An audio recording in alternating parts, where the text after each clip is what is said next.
People always ask how I balance my family life with 400 shows a year. I'm just doing what I love with the people I love. It's my magic life.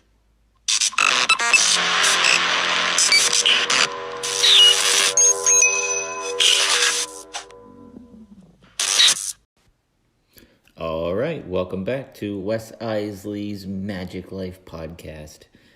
We said last episode that we'd do this once a week, but my computer crashed yesterday, and I was on the phone with my computer guy like all day long, literally 12 hours, trying different things out to fix it, and nothing working. So I won't be getting a Magiclife vlog video out this week, so I figured we'll go ahead and do another one of these because I'm really enjoying it. Are you enjoying doing this, Nat? Yeah, the first one was fun. Are you not having fun with number 2? No, it's fine. It's just you threw it on me as a surprise. I wasn't expecting it. I had it in my head we were doing it on Wednesday, so. Well, if I'm not doing it for a loop. If I'm not doing a Magiclife vlog, I want to do a Magiclife podcast, or I got to keep it going. I got to keep the momentum going. If I stop and take a week off, I may lose all ability to talk. Oh, please. I may There's no chance of that ever happening. Anyway, last episode we were talking about us getting together, us getting engaged. So kind of where we left off was where we got engaged. So how was the engagement process for you? Okay, so when we got engaged, we were very excited, and we were talking about when we get married, and we were thinking of in a year. So we got engaged on your birthday, which is November 10th, and so we were thinking it would be pretty to get married, sometime November, to see things on our honeymoon that were decorated for Christmas and different things and have the Christmas colors. That would be really neat and fun. And different, not like everybody. Everybody gets married in spring, it seems like. Right. However, we got news that my dad, he had decided to go ahead and retire from the Army. He'd been in the Army, a doctor in the Army for over 20 years. And he told them that he was going to retire. And they told him, okay, but first you have to do one more thing for us. And that one more thing was to take a tour in Afghanistan. So he was leaving. We got engaged in November. He left early January, right after the holidays. So I couldn't get married with my daddy not there. And we couldn't plan a wedding in a month. So, I mean, I'm sure there's people that do it, but boy, that seems overwhelming and hectic, and I didn't know how to do it.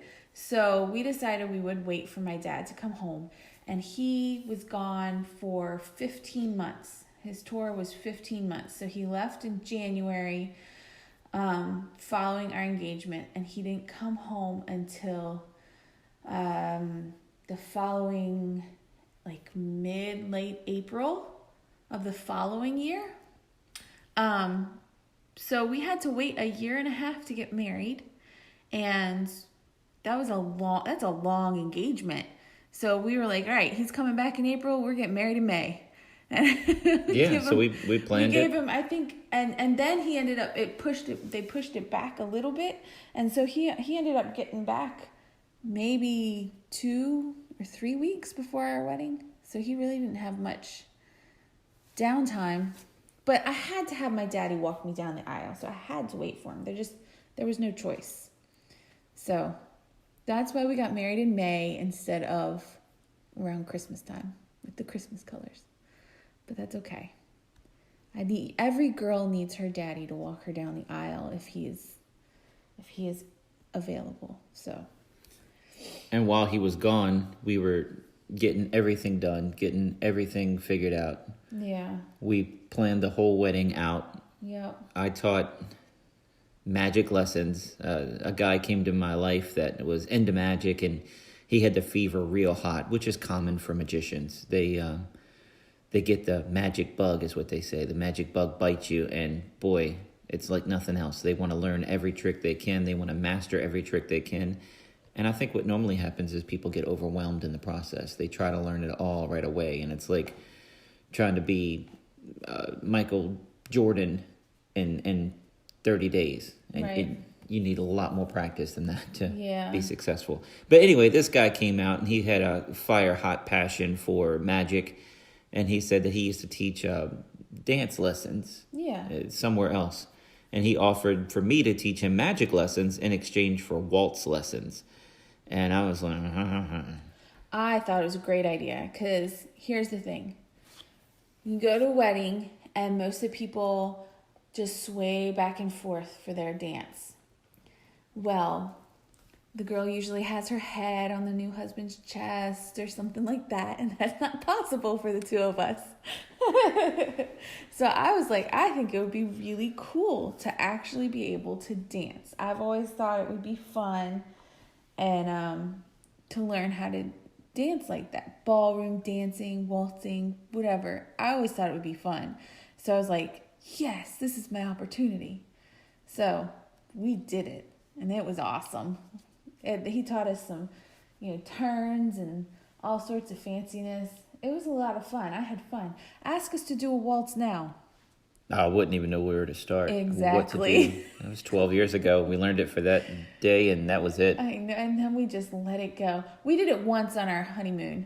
Do you remember that? No. We were walking around outside, and you said, here, come on. Da, da, da, da, da. And you sang a little song, and we tried to do the dance, and we were already forgetting it on our honeymoon. Did I stand on anything to elevate me? No. I imagine if I was like on a top step or concrete slab above you. One thing that came to my mind when you were talking about your dad, but I totally lost it, and then it just came back to me, was how your dad told us. He was a cancer doctor for kids at Walter Reed, and he'd worked there for 20 years.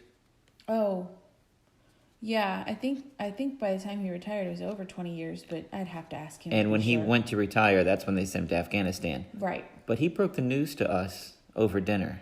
Yes, we went out to lunch with them one day, and they decided to tell us, hey, how I was going to retire. Well, the Army, they're going to use you as long as they got you, so they're sending me to Afghanistan. And it was perfect timing. He did it perfectly at the right time, because when he did it, Wes got tears in his eyes, and tears started streaming down his face, and he said, oh, Wes, it'll be okay. But he was joking with Wes because he knew at the same time that he was telling him he was going to go to Afghanistan, Wes was eating one of those hot peppers off his salad, and apparently it was a little bit too hot. Oh, man, I turned red, and I didn't want to start coughing or hiccuping. I usually get the hiccups when I eat something spicy. So I was just over there trying to hold it all in because they're doing this serious conversation. But tears are just rolling down my face, and they all started laughing at me. Yeah. That's pretty memorable. Yeah, it is. That's pretty funny. It lightens the mood. It really, it did. It was good timing. Because, darn, you think about your daddy going to Afghanistan. It's scary. It's very scary. And I think, he told us, he's like, oh, don't worry. I'm going to stay at the camps. I'm not going to wander out and help, go to the villages and help out. Ha. Later find out he did. They always put the doctor in the middle. And then, I hear these stories that he tells when he gets home about the car in front of him. Did his truck flip at some point? I don't know. I think his truck flipped. Was it? I think he it was told his. you these things. He didn't tell me these things. But and then at least the one in front of him flipped. I know that. There was one that was in front of him flipped because they ran over, what is it called? I don't know. IED Some or explosive. something like that. So, and then you hear all these stories when he gets back and you're like, oh my gosh. Well, he knows not to tell those. You told us you were safe. You were the doctor you'd be taken care of. And here he is in the middle of all of it. He knows not to tell Telling us those. about bomb threats and the little bomb sirens going off and having to... And piecing people back together. He knows not to tell those stories to me. Man, I can't handle it. It was just... It's scary to think about. You know he's in danger, but boy, when he came back, I didn't realize how much till he came back and started telling these stories to you. Well. But Anyway, so who helped you plan your wedding? Who helped? Did your mom help? My mom helped a lot. Yeah, my mom helped a lot. She went dress shopping with me, and you were there. We didn't have a wedding planner. I mean, people gave us ideas, recommended certain things to us, but it was up to us to figure it all out. Find somebody to, take the pictures, get dresses, figure out where we're going to have it. My sister helped some, but she lived in Arizona or California at the time, so it's not like she could throw ideas at me. Well, the only idea I had for the wedding was I wanted to choose the cake topper. Yeah. If you don't know, I collect Pez, and I have thousands of Pez dispensers. When you first met me, how would you describe the collection? Well, somebody once said, when you had the Pez hanging all over the wall, I said, man, this looks like the 40-year-old virgin house. But, who said that? No, I can't remember who said that, but That's I thought funny. it was hilarious. Well, So- I got magic tricks and Pez true, dispensers, yeah, you seem and like none of them a- are opened. They're all in packaging. And it was, yeah, exactly. And you were living on your own, decorating the house, and you had it all on display, like you like to display everything. But he had Pez hanging in his old house, which ended up being our old house, all the way down, both sides of the walls going down to the basement. He had them all over the basement walls. I mean, they were hanging up everywhere. I mean, just Pez everywhere. And there was Superman stuff just everywhere. And then the hallway upstairs ended up being filled with pictures. I mean, frame after frame. It looked like, your grandma's house where she hangs pictures and there's no space between them. And we ended up having to take those down just so our house would look bigger in order And they to never sell got it. put back up. They're And still in storage. they never got Isn't that put back up. convenient? There are some of them, I'm sure, over here. Isn't that in convenient? the family corner. Well, go get me all the pictures. We can figure out what to do with them. We haven't hung anything much in the living room. Anyway, she let me have Pez cake toppers, and Yes. that was like my only input. I mean, I That get was to the help only with the thing it seemed cake. like you Yeah. cared much about. Well, it's a wedding as a girl's thing, but I said I don't want just a bride and groom cake topper. Let's do this, and I found these really cool collectible Pez toppers that were made of like ceramic or something, and they were awesome Were they as a bride and ceramic? groom. I don't remember them saying It's not plastic Pez. It was made of like ceramic or pewter or something. I still have them, but that. Yeah. it was awesome. Anyway, so we got They the were Pez. cute. We got the Pez toppers. We danced after our wedding at the waltz. Yeah. But during the wedding, I wanted to do something fun, and because of our Well, height difference and everything, You have to preface it with, you were hanging out. Now, my uncle is the one, he's a pastor, and he's the one that married us. And Wes was hanging out in the stairwell outside the chapel, chapel, waiting to go in. in while everybody was being seated. And he was hanging out with him and the groomsmen. And he asked my uncle, if he had ever had a wedding where somebody just walked out. He had been doing weddings for 20-some years. Have you ever had somebody bail on you? Have you ever had somebody just Decide they didn't want to go through with it. Have you had anybody have stage fright? Have they freaked out and just left? Yeah. And he didn't. Wes didn't put two and two together to make him think that was going to worry him. I was just making conversation. Right.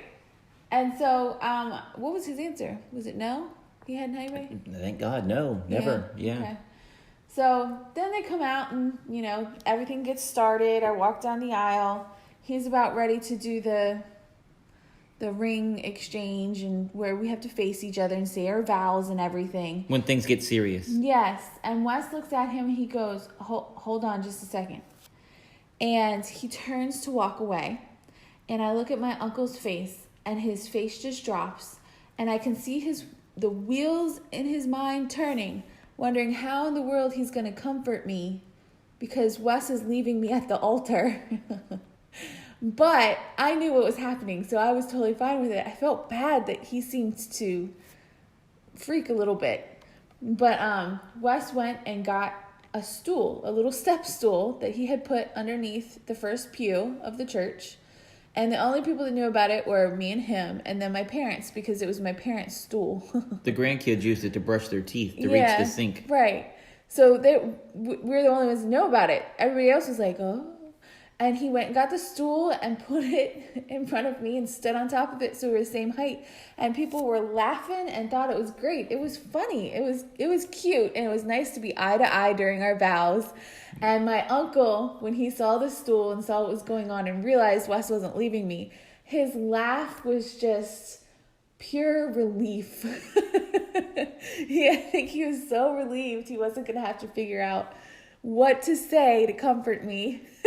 But that's how secure I am about our height. I can make fun of it. I can play around with it. And the wave of laughter that happened in that church. Oh, yeah. It was good. Every single person chuckled. I don't even think any of your groomsmen knew about the stool. It was just us, and yeah.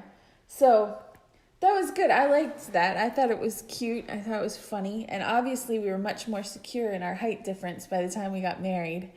So, because if we had been as insecure, or at least me, as insecure about it when we got married as I was when we first started dating, I would have been like, no, it's okay. You don't have to do that. But that was fun.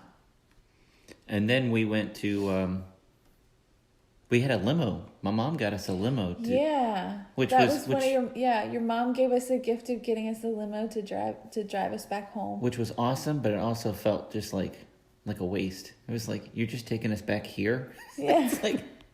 It's like getting a limo on Oscar night to go to the trailer park. That's what it felt like. Aww. Well, they decorated the limo just married as much as they would allow them to decorate a rented limo. And there was a driver and everything. And they put cans on the back, and it was cute. And drove us from the church back to Wes's house. And I had my luggage all packed for the honeymoon at his house. And he just drove us back there. Wes carried me over the threshold. Aww. So sweet. But I mean, Lord, if he had driven us to we weren't leaving till the next morning, and we were leaving from Richmond Airport, so we were going to a hotel. But to drive us from Charlottesville to Richmond probably would have been way too much. So just to have the fun, it was fun of having somebody drive you away. That was really neat. That was really sweet of your mom to do for us. I thought that was sweet. It's also weird when you're having a party / wedding / whatever, that you leave. It's in honor of you, and you leave while the party's still going on. You're the first to leave.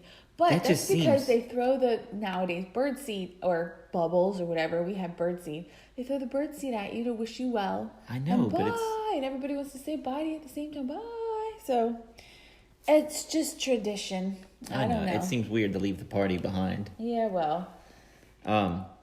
It's how it's done. But we went to that. We were going to Palm Springs, California. That's where we figured we'd go on a honeymoon.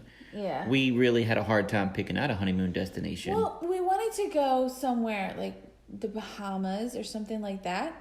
But here's two things. One, we were dirt poor. We couldn't afford the Bahamas. And two, when you look up the Bahamas in like May, it's very, very rainy. So, I mean, we put our honeymoon on credit card anyway. We probably could have done that for the Bahamas, but we might have been stuck inside the whole time. So we thought it would be fun to do something different. You forgot number 3, though. Oh, what's number 3? My caveat for the wedding was I want my little input somewhere. So I wanted to put Pez on the cake topper. And the honeymoon destination had to have something magical in it. Right. And Bahamas had a magic show. But again, it would be rainy. No, it wasn't. It was canceled. The Bahamas show. That's why we looked up Bahamas. I had heard on one of the magic television shows that I watched that I think Dirk Arthur had a show in the Bahamas. Oh, and we looked it up, and I didn't know Dirk Arthur at that time, but I looked it up, and I was like, let's check out the Bahamas. I've always heard that's cool.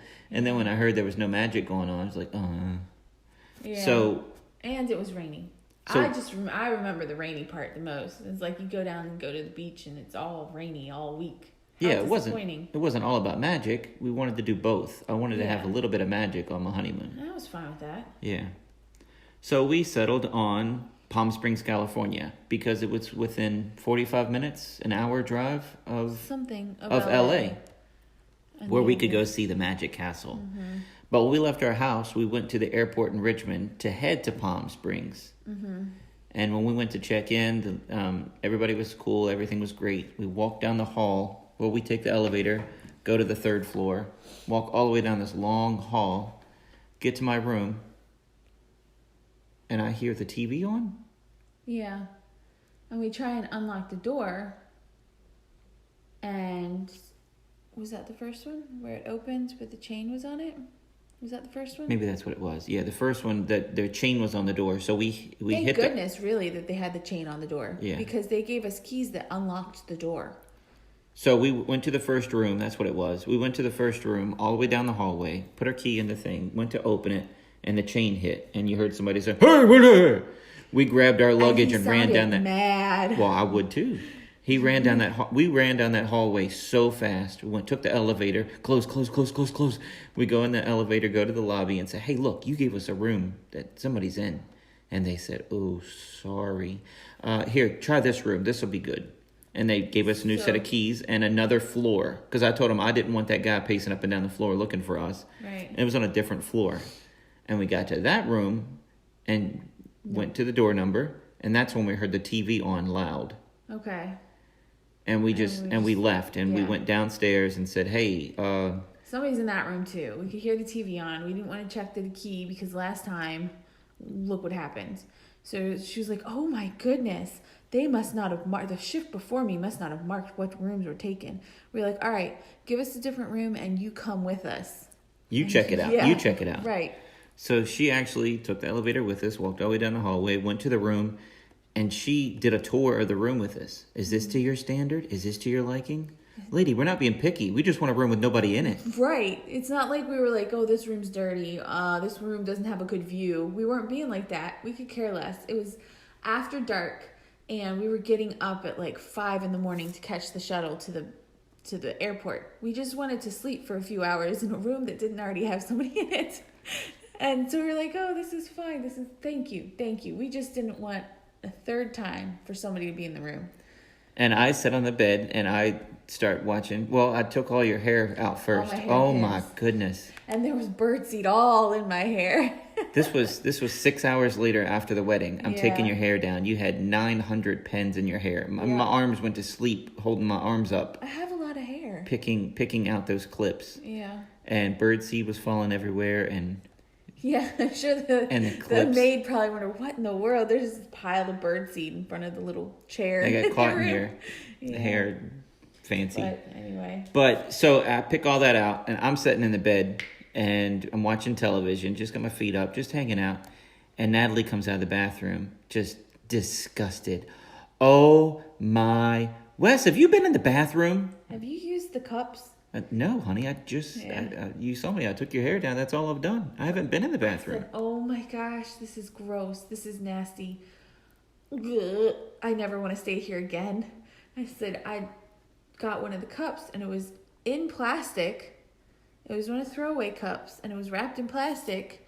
And I drank out of it and I put it down and there are teeth marks on the opposite side of the cup that I drank out of. Ugh. So maybe somebody just bit the cups just to be rude. Oh. Or maybe they rewrapped the cups. Yeah, right? I With don't teeth know. marks on them. 12 years later, you haven't died. Yeah, so I'm good, thank goodness. But still, that was nasty. And I was like, we will never stay in this hotel again, ever. And we told them downstairs the next morning, we're like, "We don't like to complain, but I think y'all need to know about this. You know, we went to 3 rooms last night. 2 of them already had people in them, and one of them had cups that had bite marks on them wrapped in plastic." And the lady was like, "Oh, I'm so sorry." She gave us like $20 off our room rate. I was like, seriously? All that we went through, we get $20? And we were there for 4 hours, 5 hours. Whatever. Well, yeah, whatever it was. I'm just like, okay. Well, thanks for the minuscule discount. We will never be staying here again. I didn't tell her that, but that's what I was thinking. Because, I mean, that was horrible. But anyway. Anyway, we end up in Palm Springs. Yes. And we check out that hotel. And that hotel was fine. It was a neat place. We had looked, obviously, only seen it online to book stuff, and it was really a motel. Isn't that what you call them when they have the doors on the outside? I don't know. Yeah, hotel, motel, yeah. I don't know. But it was nice. And they had a pool, and they had shuffleboard. Yeah, but when we checked in, yeah, we didn't know it was nice, and we'd only seen pictures. It was right, and we were scared this was going to be a repeat, and we had it reserved for the whole week. And we walk in, and the guy who checks you in is just a little bit. He was off. Odd, creepy. He was the extra that they hire for every horror movie. That's like, don't go near the basement. Yeah. And that, watch out for old Charlie. He's no good. Old Charlie checked us into this hotel. Yeah, I think so. And he's like, do you know the history of this hotel? God, I wish I could remember the name of the hotel. Yeah, I don't know. I'm sure you could find it. But we were like, Is that why you're staying here? Yeah, we're like, no, we just thought it looked pretty online. And he was like, oh, this is the hotel where the Mommy Dearest movie is based off of. Or something. You don't know about the Mommy Dearest murders? No? I don't know. We would try to look it up on IMDb. I couldn't find the murder for Mommy Dearest. Maybe I'm looking up the wrong movie. But apparently some guy killed his mother or something in that hotel. And somewhere in our pictures of our photo albums, every shower, or maybe we were in the murder room, but there was a plaque in the shower that said, this is the hotel that happened. Yeah. And you could read that while you were taking a shower in the morning. And then they also had, apparently it was a big hotel back in the day, because they had little things on the sidewalk of the different people that had stayed there, like Frank Sinatra and Marilyn Monroe. That was cool. Anna Nicole Smith was there, I remember. Yeah. But they had it was the handprints and feet print in the concrete around the pool of all the celebrities that had stayed there. I thought that was neat too. But yeah, they have the Mommy Dearest thing and the guy to check us in like that. And we're like, oh, that's interesting. And then we get our key and we walk out to go to our room and we look at each other like, uh-oh. What have we done? Yeah. What hotel are we staying at? What is going on? If that guy's weird, oh dear.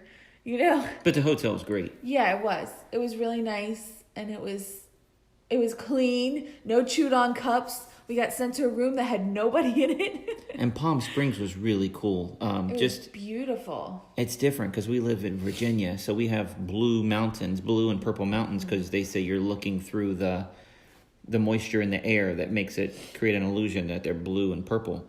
But over there, every mountain is just brown. Looking at brown mountains. But even like McDonald's reminded me of like the Flintstones because they would like dig stuff into the ground to keep it cool. Houses cooler, the roofs, the shapes of the buildings over there. It's like a lot of them had half of the building, one of the walls was just in the ground. At least one of the walls was in the ground, if not 2 or 3 of the walls in the ground, and then you just see the opening.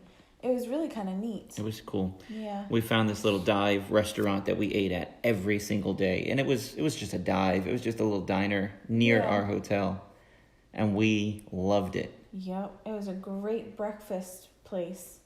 And we got Alaskan waffles, which are waffles with ice cream on top and strawberries. And a ton of whipped cream. So good. And then we got mimosas every morning. Well, we were celebrating that first time. Let's get mimosas. And then it was so good. We did it every morning. All 7 days. All 7 days. And then the day that we were to leave, we got a pitcher. Because we were taking the cab back to the airport, and we were like, we're not driving. We'll get a pitcher. But we killed that whole pitcher. We killed the pitcher. And we're not drinkers, really. No, I mean, come on. We definitely had a good time. We celebrated. I told Wes, I'm amazed we didn't gain like 30 pounds on our honeymoon. But now, Natalie had bought us bride and groom shirts that we wore. Yeah. Did we get discount? Did you say? I got him a groom shirt and I got a bride shirt. And I told him we got to wear them when we go traveling. You heard that online or something? Yes. That people, if they know that you've gotten married, sometimes you can get upgrades for free. And I was like, that would be so cool. So I was like, wear your groom shirt. I'll wear my bride shirt on the days that we're traveling to and from our honeymoon. So I was like, maybe we'll get moved to first class on our airplane ride. Well, They mentioned it. Yeah, we had full flights, so there wasn't any room to move us up. So, okay, that's fine. But yeah, they did. They mentioned us. They made an were announcement. like, oh, congratulations to the newlyweds. And I thought that was cute. And then when we got to Palm Springs, we rented a car to be able to get around, obviously, because you can't walk everywhere there. And that, we did get an upgrade. Didn't need an upgrade for a car, but shoot, that was nice of them. They gave us an upgrade from a little compact car to I say one of those cars that looks kind of like a miniature hearse. Well, it was called. very, I don't know what it was. It was back in 2008, but it was very boxy. Yeah, it was. It looked like I don't know. It was just a box. Right. I was trying to, like a Highlander that's just, there was no aerodynamics involved in it. It was just square. It looks like a mini hearse. Yeah, it's boxed like that. But I was like, well, that's cool. They gave us an upgrade. And the car was cool on the inside. It just looked ugly. It was ugly on the outside, but it was neat on the inside. So that was our only upgrade we got for wearing bride and groom shirts. But that's okay. I figure we try. I told him to wear it again on the way home. So we wore bride and groom ones on the way home. I was like, well, maybe we'll get upgraded to first class on the way home. Get some sort of special treatment on the plane ride home, but nope. They may have mentioned us again. I can't remember. No such luck. Possibly. I don't know. I know we got mentioned on the way in. Well, if you know my wife, she loves horses. And one of the things she really wanted to do was go horseback riding when we were out there. But man, that was awesome. It was memorable. But it could have been the worst mistake of our honeymoon. It was neat. So it was cool because we got there and it was warm. And well, you're in the desert in the middle of the day. Right, but it was warm. But they said there were days when they would close because it was too warm to take horses out, but it wasn't quite that bad that day. So, and it was just Wes and I. So it was just me, Wes, and the guide, I guess you say, the guy that would lead us. And so he said, well, since it's just the three of us, we'll go ahead and go up that mountain. And I was like, oh my. And here's the thing. You go up the mountain, and it's a steep mountain, and you can see straight down. And it was a little nerve-wracking because my horse wanted to hang out right at the edge of the ledge the whole way up. And I was nervous. I was very nervous. Oh, my goodness. But he said my horse was one of the... He had done it so many times. He was a pro at it, I guess. He'd been there for years and years and been doing the same thing. But it is nerve-wracking when you see his little hoof right there at the ledge and you see little pebbles just falling down the steep embankment of the mountain. It was a mountain. It wasn't a little hill or a little cliff. We went up a mountain. It was pretty views, really pretty views, when you could get over the fact of looking down and feeling like you're going to fall to your death. But pretty views for you. What was your view straight ahead of you? You have to look at the guy in front of me. Was it? Yeah. I was so... All right, so this was like an hour. Side. I know. But all I could see looking ahead of me was Natalie's horse butt. And I asked the guy when we got off the mountain, I said, so am I allowed to go around or what's going on? Can I ride beside? Can I ride beside? And he's like, well, they're used to being in this order because it's dominance and something. He said, but yeah, if you want to go a little faster, tug on the reins or whatever the trick is to make them go faster. You want to get beside, but he said, don't try and go in front, I think. Just get beside. But my horse was definitely the senior horse of the two that we took out. And he decided that Wes's horse shouldn't even be beside him. I didn't get up close to you. I think the horse's nose got next to your saddle. That was the only thing that happened. Right. But my horse noticed and said, I don't think so. You don't get to be beside me. You get to be behind me. And my horse took off. And I was not prepared for it. And the only horse riding I have ever done has been on those trails where they know where they're going and maybe they have that spot where they make the horses gallop for a second, but they tell you your horse is going to gallop, it's going to giddy up here, and so you know to hold on or whatever. But when it just happens out of the blue and you're not prepared for it, I didn't know what the heck to do. And so I was just flopping on that saddle, just going. My new bride is just getting flung around, and It looked like somebody strapped a doll to the thing, and it was just hitting hard. Like that costume that Rocco wore, that Halloween costume with the man on top that just flops all over the place. No control, no holding on. Like I say, I have no idea how to ride a horse, so I didn't know, what to do. So I was just flopping on top of this horse, and I mean, he went from 0 to 60 in 1 second, and then he stopped, but I did not. And Natalie got thrown off into a bush, it wasn't green like you have in Virginia. This was an old, dried up, looked dead bush. But it was probably some kind of alive desert bush. Right. God was looking out for me because there were rocks. Oh. There were boulders. Everywhere. Yes. She found we made a joke, she found the only bush in the desert. I mean, if you looked around, it wasn't like, a couple feet behind. No, it was a couple 100 feet away to the next bush. Yeah. It was, But I was fine. I think I had a couple scratches on my arm, but I was fine.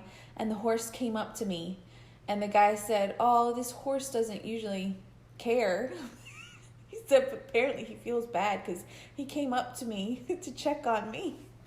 He didn't just wander off. I'm just figuring I'm taking my new bride home in a wheelchair and she's going to be paralyzed the rest of her life. Because you hear these stories about people going scuba diving and a shark eating the husband. Or right. This is the story that went through me, that she's going to be paralyzed the rest of her life. We're just getting started. Oh, no. Right. But you did have scratches. I had a couple scratches. And something hurt. Like you were limping a little bit. Like it hurt your knee, or you had a muscle bruise or something. Yeah. But it could have been a lot worse, and I was fine. And you got back on. And I got right back on the horse. And the guy was like, "Oh, that's good. You want to get right back on the horse, because you don't want to be scared later." I was like, "Well, I knew that. That's why I got back on the horse, but I was nervous." I was like, please don't run like that again. So, and that was very close to the end of the ride anyway. So, Wes stayed behind us. I got to look at more horse butt. But, it's funny because nothing bad happened. Yeah. So. And one of the other highlights of the trip for me was the Magic Castle in LA. Yes.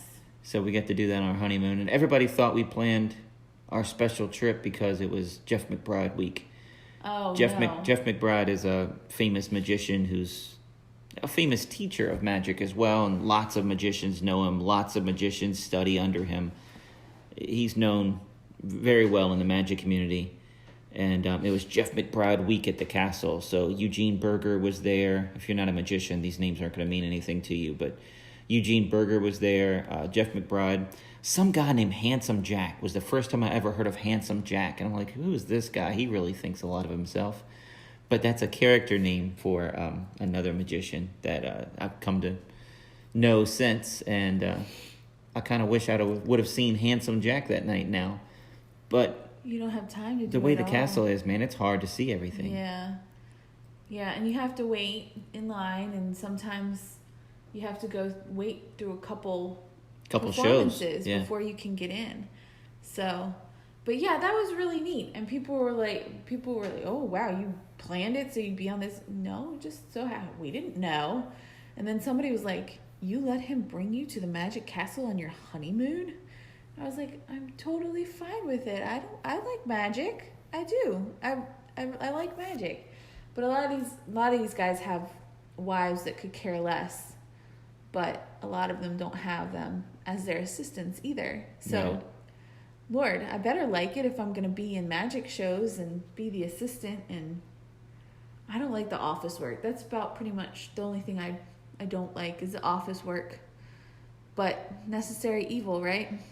Hopefully we can get somebody to help us with the editing of our videos and do some office work for us, maybe. If you'll turn over the reins, that's the other thing. It's hard. I don't trust anybody. That's my problem. I don't trust anybody. I have trust issues when it comes to things like that. Well, there's some strangers dealing with your money. Right, exactly. And we've all heard stories of entertainers getting ripped off by management or, the money managers. The money manager. Right. So it's Dean, scary. I think it's Dane Cook, the comedian. Yeah. I think his brother took millions of dollars from him. He was his money manager. And he was his freaking brother. brother. It was his brother. That's what I'm saying. It's scary. And so if we ever do, I'm going to be that person that's a pain in the butt, looking over the shoulder every day. So why hand it over if I'm going to do that? I don't know. It's scary. But we'll see. But anyway, we went to the Magic Castle on our honeymoon, and it was a lot of fun. It was neat. You got to see the piano play itself. You make requests to piano, and it'll play whatever you ask it to. You got to go upstairs and have a fancy schmancy dinner. And we didn't know. I remember this. I don't know if you remember this. But when we went to eat at the restaurant, they asked us, what kind of water would you like? Oh, we had no idea. Flat or sparkling? And I was like, flat or sparkling? Yeah, neither one of us knew what in the world he was asking. I was like, flat doesn't sound good. Sparkling sounds way better. I was like, sparkling, I guess. They don't ask that at the Sizzler. No. So they brought back the carbonated water, and I do not like carbonated water. If they had said, do you want carbonated water or regular water, I would have known. But flat or sparkling, I had never heard that before. And so I was like, well, sparkling sounds way better than flat, does it not? Yeah. Yeah. So I ordered the sparkling. We had to pay for the sparkling water, and then I had to get flat because I did not like that. Maybe that's why water. they do that, so they get a couple extra bucks from. You think so? From hillbillies like us. Yeah. Yeehaw! And now we know. They had a cement pond there and everything. But yeah, the history there is awesome. They have the Houdini seance room and memorabilia from Magic. If you just go on magiccastle.com, I don't know the last time I was on there. I'm sure it's the same. But you can virtually tour the castle on the website. And I was trying to get the layout. All right, the palace is here. The palace is the big theater room that holds 300 people. And then there's a close-up room that holds 25, 50 people. Then there's a parlor room that holds 75. And other rooms, other bar areas. You can go to the bar downstairs and have a close-up guy do magic while you're having drinks at the bar. So many different things. And trying to get your footing. It's like going to an amusement park. You want to know where you're going to go and what you're going to do. And it was our first time, so we were just overwhelmed. And we probably took too much time at the piano watching the pretend ghost play songs instead of getting in line and sitting for a show. We had to wait through 2 or 3 to get in to see Eugene Berger. Yeah. And we only got into the other one because they asked if I would like to be a volunteer, and I thought that was cool. So I got to sit next to Eugene Berger and help him with magic tricks. Which was awesome. Yeah. Eugene Berger was an amazing magician who recently passed away, and Natalie got to be his helper. And unfortunately, no videotaping or taking pictures in there. I mean, at least just taking pictures. Having a picture with you next to Eugene doing magic would have been cool. We have absolutely no proof, but I know it happened. We can't ask Eugene either. No. He wouldn't remember anyway. No, he wouldn't. But that made it special. That was neat. But man, the Magic Castle was so awesome. And I was talking to a friend yesterday, and they were saying due to COVID, they don't know if the castles will be able to recover. You know, so many businesses are struggling, and it's going to be really hard. So, yeah, you got to think of all these entertainers out of work, all these bartenders, and all these people that check in people at the Magic Castle. I mean, our resorts, one of our bosses at our resort got laid off. He worked the entertainment at the resort, and they're like, well, we don't have any entertainment, and he didn't get laid off. He got fired until things happen. And I guess, they'll hire somebody else because he'll probably find a job in the meantime. But it's just... Yeah, if you're in entertainment of any sort, it's really... And you're not one of the big, high Hollywood millionaires that is like, oh, well, this is a nice vacation. It's hurting. It's hurting a lot of people. Well, not even just entertainers. It's everyone associated with entertainers. Exactly. From the people that sell popcorn to the people that take tickets. Right. Yeah. If you have anything to do with the entertainment industry, I mean, you work at a theater, just help ushering and making money doing that. Done. There's no theaters that are open right now having any shows because it would cost them a lot of money to be able to do, sit people one person every 3 or 4 seats to social distance. Right. It's going to cost them too much. They're not going to make their money back from ticket sales to turn the lights on and have everything going for that night, for that few tickets sold. So it's everybody's struggling. And some of the theaters that we wanted to rent was, $5,000 just to rent the theater just for the day. And now you can only have, 50% occupancy, 75% occupancy. Well, it was a gamble to begin with. Now you can't even pack it. It's scary. It's like you can have, I might be getting it wrong, but it's somewhere like 50% capacity or 1,000, whichever one is least. Yeah. So it's something along those lines. I might have that a little off, but it's somewhere around that. And that sounds like, wow, 1,000 people, that's a lot of people. But when it's a $5,000 or 5,000 seat auditorium, it's going to seem empty. It's not. It's going to seem empty. People are going to be spread out, so they're not going to connect because they're not going to have, and it's just, you're not going to make your money back from renting that theater. And so it's hard. You can't do it. You just can't do it. And it's weird energy level in a room, and you won't know it unless you are on stage performing. But if I do like a ballroom with 75 people and it's a tight ballroom, the energy, you feel the laughter, you feel the applause, you feel it in your bones. Yeah. When you do a theater, it feels the same when it's packed and they're laughing or whatever. But if you do a theater that's half occupancy or less and they clap, you feel like you're just falling flat. You feel like it feels like rehearsal. It must have been the worst show in the world. Did they react? Natalie, I didn't hear them clapping at all. You couldn't even hear it over what little music we have playing. Yeah. And I'm like asking her after the show, did they have fun? What was the comments? Because everybody talks to Natalie. She sells magic after the show. I'm signing autographs. So my conversations, to me, feel like they're pretty quick. Hey, thanks for coming. What was your name? Here you go. Next. And Natalie, I feel, and I don't know because I'm on the other side, I feel that you have longer conversations with people. Sometimes not. It all depends. But yeah, it seems like most people are saying things to me. Maybe they feel like they have more time. Maybe I just have a more welcoming face. I don't know. But maybe I shouldn't say next. Maybe you shouldn't. But yeah. No, but it's because the audience not only feeds off you as a performer, but they also feed off the energy of the rest of the audience. So when the audience is packed and people are clapping, one, the more people there, the louder the clapping is going to sound. But two, the more energy you have for them that they're feeding off of as well. So, you have half capacity.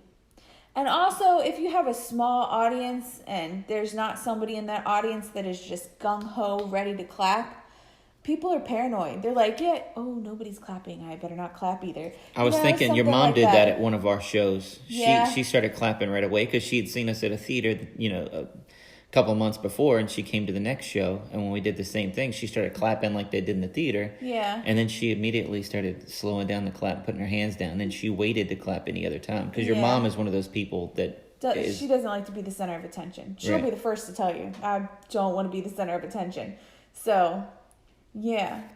But yeah, there's plenty of people that are like that. So they start clapping real loud and nobody else is clapping. So they're like, oops, maybe that was not the time to clap, or maybe I shouldn't have liked that, and so it's just, even if everybody liked it, but they decide not to clap, because some people don't know when to clap in magic for some reason. Yeah. And so, I don't know. So those shows that we've had, luckily there haven't been that many that have been small audiences like that. There's only been a couple, but they're not as fun as the packed ones, which you can't have nowadays. And hopefully that will come back when there's a vaccine and people feel more comfortable getting together in groups. And luckily, I do study magic. I'm never just content with this as my show. So when they started putting mandates that, you can't have audience volunteers come up on stage and you can't do this and you can't do this. Now you can't have people pick cards because cards are dirty. And luckily I can fall back and recreate my own stuff, or, rethink out a routine to make it play, to make it work. Yeah. Like a trick I do, Miser's Dream. I'm holding the kid's arm. I'm touching the kid's nose as a joke, like they're sneezing out coins, or I'm pulling coins out from behind the kid's ear. And that kid's going around to different audience members too. Yeah, and that kid's reaching behind people's ears and throwing coins at the container. I just got rid of that routine until COVID's over. Hopefully I can bring it back at some point. Yeah. And then I do a rope trick where I have a lot of, I think are funny lines like, check out the rope, examine it, check it out for zippers, snap fasteners, Velcro, magnets, mirrors, duct tape, Scotch tape, Elmer's glue, super glue, masking tape, and rubber cement. I think that's funny, and I want them to check out the rope and examine it. But I can't have the audience examine the rope. So what we created was just, okay, due to COVID, I can't have audience members. So I call Lana up. And she helps. And Lana checks out the rope and examines it. And Lana plays the part of the spectator. And the audience gets it. The audience totally understands. And they like it just as much as they have when you got somebody from the audience. And then other ones, you just have them help from their seats in the audience. Like, tell me when to stop. Yeah. Pick this one or that one. Just stay in your seat and help from your seat, which has worked very well. So. And people get it. Right. People understand. Exactly. And honestly, if you had people come up, I think you'd have people going, oh, I don't think that's good. Yeah. So, they'll be the first to tell you. Yeah. It's not that they go back to their seat and say, I think I did too much or came too close. They would tell you, no, I'd rather not do that. Right. So anyway, what else? It's an interesting time. So hopefully it'll pick back up here soon. I can't wait. I know. We had a show where I taught lessons this week. I'm teaching lessons to a magician friend of mine. He came over this week and we did lessons. And other than that, that's it. It's... And all the shows that we have done have had to be outdoors. And that is... fine and normal for summer. Yes, that's fine. Yeah, we do have shows that are outdoors during the summer. But a lot of people, during how hot it's been recently, will try to move it inside where it's a little cooler. And I know it's because I'm pregnant. It's been harder on me. But I will take it. I'm thankful for it. But they've all been outdoors and they've had it all set up where, like one resort we go to, they just have picnic tables. And you are allowed to sit with your family at a picnic table. If there's a family already there, you don't sit with them. Even if there's room, you don't sit with them at that picnic table. You go to another picnic table. So they have that all set up like that. So it's all been outdoors. And it's funny because we'll have a show and we'll be like, woohoo, we have a show. Things are getting back to normal. And then we get home and we're like looking at the schedule. Oh, it's another week before we have a show. And that is not normal for summertime. It's usually every day.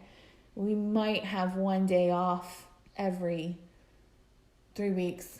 Yeah. But, yeah. Our normal summer schedule is somewhere around 183 shows, June through August. And since March this year, we've had 6 shows now. Something. Maybe, if that. Yeah. Yeah. It's 4 to 6 shows, yeah. And we have some coming up in August, so that's good. But we need more in the future, too. Oh. So we'll see. It'll all work out. It'll be fine. It'll be fine. Things will get back to normal. I'm thinking once they do have a vaccine, things will hopefully. I think it'll be immediate. Help. I think it'll be. Yeah, I think that's. The vaccine comes out Friday. Saturday, our phone starts ringing off the hook. Yeah, I think of having. Yes, I think once the vaccine comes out, I think that's going to help a lot. Yeah. I think that's really going to help people to get a little bit back to normal. I don't know if the mask situation will still be going on or what, but I think that magic shows will be able to become the norm.